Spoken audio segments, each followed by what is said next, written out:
kellest ma tahaksin rääkida, on täpselt samuti. Maris ema on täna siin, ta on nõus teie küsimustele, ma loodan ka vastama.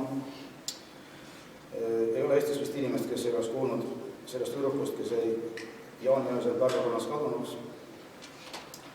Aasta on 2007.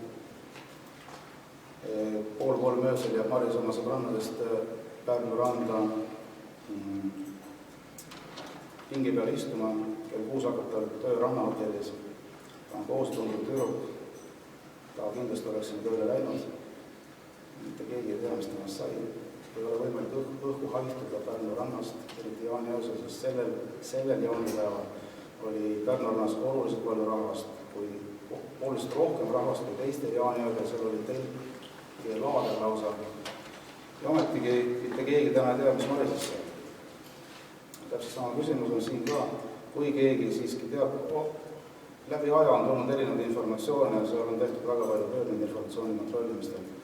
Ei ole viinud täna Marise leidmiseni ja isikute kindlaks tegemiseni, kellega ta siis pärast oma sõbrannadest lahkumist kokku sai. Siis meil on palve, kes midagi teab, kes tahaks täna midagi öelda, võite jääda anonüümseks sellel puhul. Ma garanteerin teile, et sihtasutusest ei lähe see informatsioon edasi mitte kuskile, kui keegi nõus meiega räägima anonüümselt. Aga meil oleks väga vaja.